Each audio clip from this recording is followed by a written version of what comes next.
الحمد لله الأول الذي ليس قبله شيء، والحمد لله الآخر الذي ليس بعده شيء، الظاهر الذي ليس دونه شيء، والباطن الذي ليس فوقه شيء. أشهد أن لا إله إلا الله وحده لا شريك له، وأشهد أن محمدا عبده ورسوله، بلغ الرسالة وأدى الأمانة ونصح الأمة، والذي جاهد في الله حق جهاده فكشف به الغمة. سبحانك لا علم لنا إلا ما علمتنا إنك أنت العليم الحكيم. اللهم علمنا ما ينفعنا وانفعنا بما علمتنا. اللهم إنا نسألك فهم النبيين وحفظ المرسلين وإلهام الملائكة المقربين وعبادة أوليائك المخلصين. اللهم أرنا الحق حقا وارزقنا اتباعه، وأرنا الباطل باطلا وارزقنا اجتنابه. اللهم اجعلنا من الذين يستمعون القول فيتبعون أحسنه.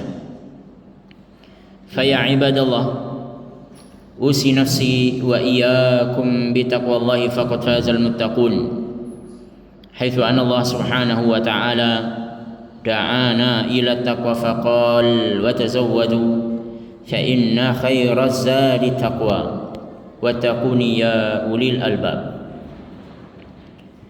Jamaah yang dirahmati Allah Subhanahu wa taala, Islam yang kita yakini dan kita imani adalah manhaj, panduan hidup sempurna, karena dia datang dari Allah Subhanahu wa taala yang maha sempurna. Ini adalah iman, ideologi kita dan keyakinan yang ada di dalam jiwa semua orang beriman. Ketinggian Islam itu nyatanya fakta yang ada di depan mata. Justru peradaban muslimin hari ini adalah peradaban yang paling rendah dibandingkan dengan peradaban bangsa lain, di mana iman, di mana keyakinan tentang kesempurnaan Islam dan ketinggiannya yang Rasulullah Shallallahu Alaihi Wasallam sampaikan, Islam ini ya'lu wa la yu'la alaih, tinggi dan tidak ada yang lebih tinggi daripada Islam. Tapi nyatanya justru yang kita lihat di depan mata, dunia semua menyaksikan tentang rendahnya peradaban muslimin. Muslim identik dengan kelemahan, kemiskinan, tidak berdaya di depan kezaliman, dan semua itu nyata di depan mata dunia. Ada apa dengan kaum muslimin? Ada apa dengan Islam? Lihat bangsa-bangsa lain yang mereka hidup tanpa panduan Quran, bahkan mereka kebenciannya terhadap Quran adalah ujung kebencian. Mereka tidak menggunakan panduan dari Allah Subhanahu wa taala. Lihatlah Eropa, mereka menguasai dunia.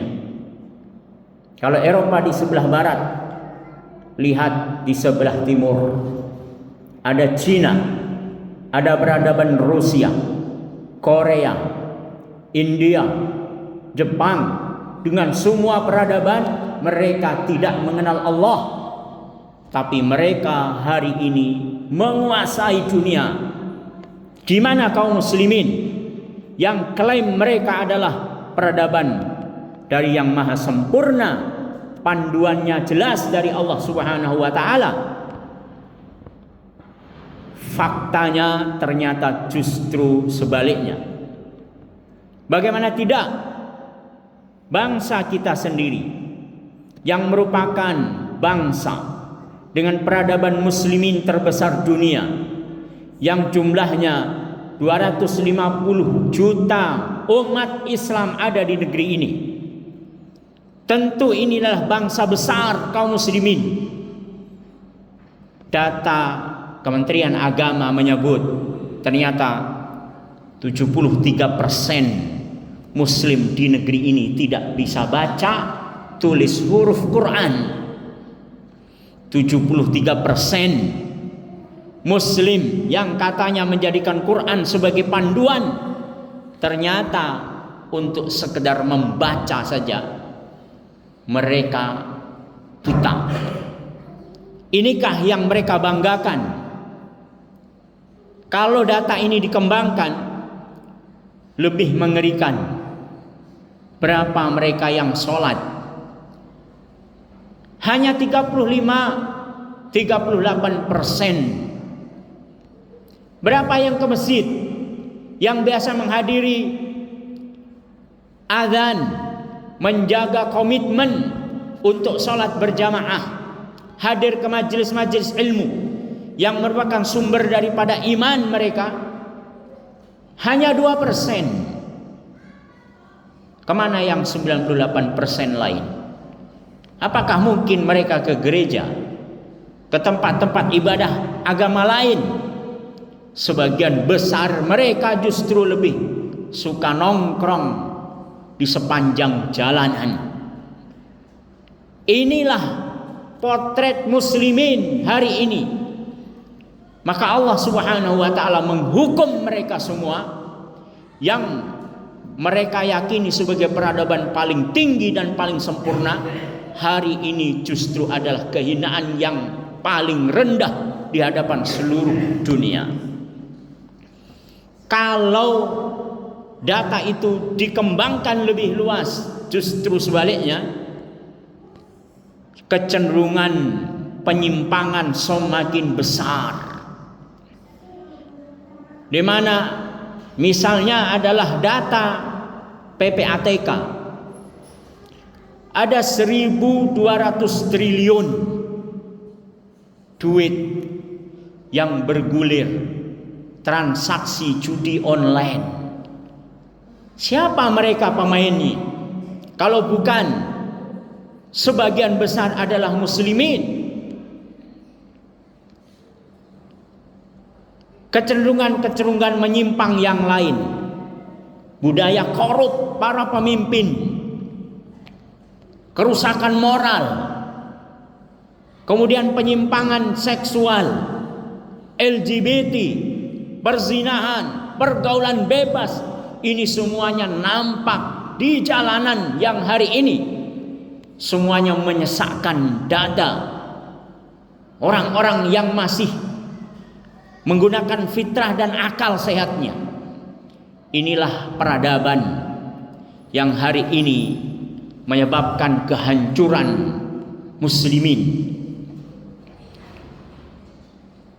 Maka semua ini adalah hasil daripada 80 tahun negeri ini dibangun untuk sekedar mengajari bangsa ini membaca Quran. Kita gagal. Kalau 73% bangsa ini tidak bisa baca Quran, saya kira dan saya yakini mereka semua generasi-generasi tua. Mereka semua generasi yang hari ini mulai tersadar bahwa usianya sudah tidak lagi lama. Mereka sudah tidak lagi bekerja di lembaga-lembaga negeri ini, sehingga mereka kembali lagi tergerak untuk belajar masuk masjid karena sudah tidak lagi disibukkan dengan urusan dunia karena sudah pensiun, karena dunia sudah tidak lagi mengajarnya. Generasi-generasi tua yang 80 tahun lalu mereka lahir, mereka dibimbing, dulu mereka datang ke Soro-Soro ketika kecil masih dalam keadaan gelap gulita. Hari ini listrik sudah ada di mana-mana. Inilah generasi-generasi yang gagal membaca Quran. Lalu bagaimana dengan generasi-generasi anak-anak muda hari ini? Yang kalau orang tua dulu tidak pernah mengenal internet, media sosial, gadget. Hari ini generasi yang baru lahir, dia dikenalkan dengan media sosial. Dia sudah langsung mengenal gadget dan internet.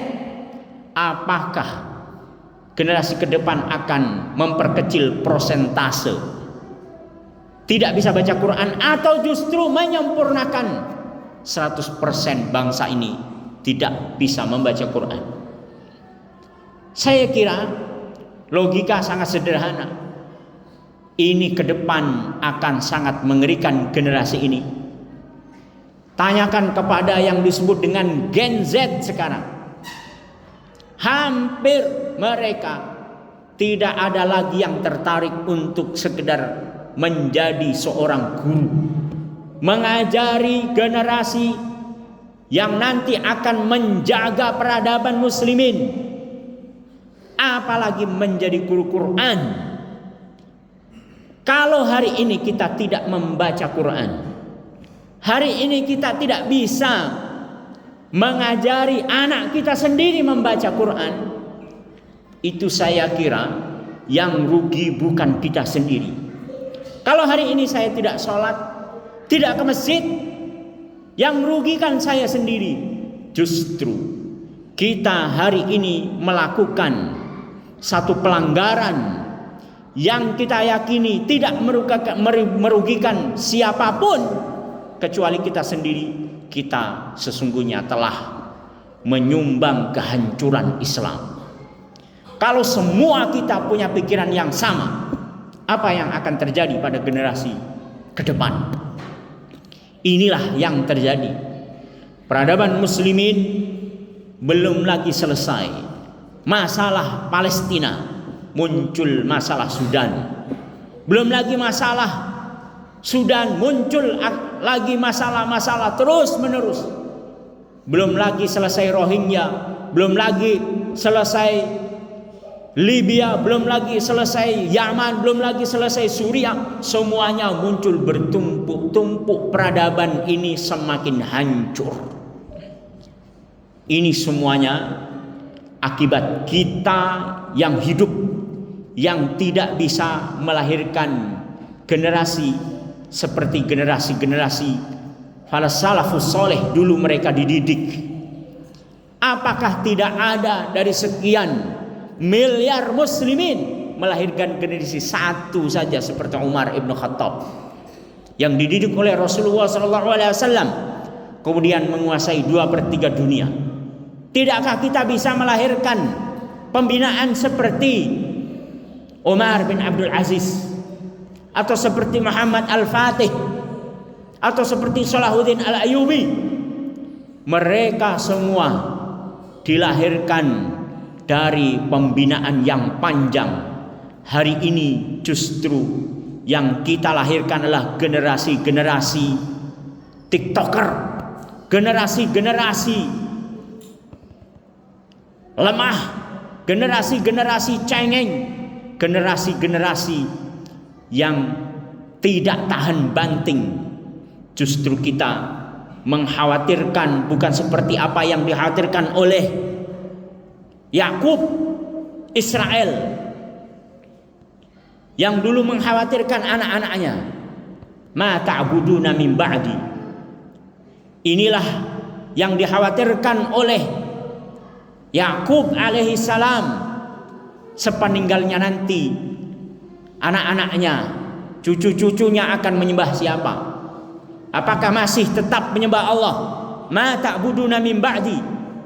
Qalu na'budu ilahaka wa ilaha abaika Ibrahim wa Ismail wa Ishaq ilahan wahida. Itu kekhawatiran Yakub alaihi salam yang hari ini dikenal dengan Israel. Tapi nyatanya itu kekhawatiran justru hari ini terjadi. Apa yang dilakukan oleh Bani Israel hari ini, anak-anak Yakub alaihi salam hari ini, mereka justru menghinakan Allah. Padahal dulu mereka sudah disumpah oleh bapaknya, apa yang kalian akan sembah? Ini generasi yang telah dijaga dengan pembinaan kenabian. Ternyata Bani Israel adalah bangsa yang brutal, yang menumpahkan darah kaum muslimin. Lalu bagaimana dengan anak-anak kita yang tidak pernah kita hadirkan pembinaan seperti pembinaan Yakub kepada anak-anaknya? Yakub saja yang menjaga anak-anaknya, hasilnya seperti bangsa Israel hari ini. Na'udzubillah, jangan sampai kita mengulangi kehancuran yang dilakukan oleh Yahudi, oleh Nasrani, yang mereka meninggalkan agamanya, mereka meninggalkan gereja, sinagog, meninggalkan nilai-nilai dan value agamanya. Gereja di Eropa dijual karena kosong, tidak lagi punya fungsi sebagai tempat ibadah. Justru hari ini masjid kita tinggalkan, kita mengulang kehancuran bangsa Eropa. Na'udzubillah. Mudah-mudahan Allah jaga negeri ini, jaga generasi ini, sampai akhirnya negeri ini tetap menjadi negeri terbesar muslimin dunia sampai Allah kehendaki. Barakallahu li wa lakum fil Qur'anil azim wa nafa'ani wa iyyakum bima fihi minal ayati wa dzikril hakim wa taqabbalallahu minna wa minkum tilawatah innahu was samiul alim wa tub alaihi innahu huwat tawwabur rahim. Alhamdulillah hamdan tayyiban mubarakan fih, nahmaduhu subhanahu wa ta'ala kama yanbaghi li jalali wajhihi wa 'azimi sultanih. Asyhadu an la ilaha illallah ta'ziman li sya'nihi wa asyhadu anna Muhammadan 'abduhu wa rasuluh da'iya ila ridwani. Allahumma shalli wa sallim wa barik ala Muhammadin wa ala alihi wa sahbihi wa man tabi'ahum bi ihsanin ila yaumiddin. Fa ya ibadallah, أوصي نفسي وإياكم بتقوى الله فقد فاز المتقون، حيث أن الله سبحانه وتعالى قال ومن يتق الله يجعل له مخرجا، وقال ومن يتق الله يجعل له من أمره يسرا، وقال ومن يتق الله يكفر عنه سيئاته ويعظم له أجرا. اتقوا الله ثم اتقوا الله. اللهم صل على محمد وعلى آل محمد وسلم ورضي الله تبارك عن كل صحابة رسول الله أجمعين. اللهم اغفر للمسلمين والمسلمات والمؤمنين والمؤمنات الأحياء منهم والأموات إنك أنت السميع قريب مجيب دعوة يا قاضي الحاجات. اللهم ارحمنا بالقرآن واجعله لنا إماما ونورا وهدى ورحمة. اللهم ذكرنا منه ما نسينا وعلمنا منه ما جهلنا وارزقنا تلاوته آناء الليل وآناء النهار. اللهم أعز الإسلام والمسلمين وأعل كلماتك إلى يوم الدين. اللهم إنا نسألك في هذا اليوم المبارك أن تحرر بلاد الإسلام والمسلمين من أعدائهم، من أعدائنا المسلمين، من أعدائك أعداء الدين. اللهم انصر إخواننا المجاهدين في فلسطين. اللهم إنا نسألك في هذا اليوم المبارك أن تحرر بلاد الإسلام والمسلمين، أن تحرر مسجد الأقصى من أيدي الغاصبين إسرائيليين المستقبلين الذين يقتلون أنبياءك وأولياءك. اللهم شتت أعداء المسلمين شملهم وزلزل أقدامهم وفرق جمعهم يا قهار يا جبار على كلماتك إلى يوم الدين. اللهم أرنا الحق حقا وارزقنا اتباعه وأرنا الباطل باطلا وارزقنا اجتنابه. اللهم اجعلنا من الذين يستمعون القول فيتبعون أحسنه. ربنا هب لنا من أزواجنا وذرياتنا قرة أعين واجعلنا للمتقين إماما. ربنا آتنا في الدنيا حسنة وفي الآخرة حسنة وقنا عذاب النار. سبحان ربك رب العزة عما يصفون وسلام على المرسلين والحمد لله رب العالمين. عباد الله، إن الله يأمركم بالعدل والإحسان وإيتاء ذي القربى وينهى عن الفحشاء والمنكر والبغي يعظكم لعلكم تذكرون. فاذكروا الله يذكركم واشكروه على نعمه يزدكم ولذكر الله أكبر. أقيموا الصلاة.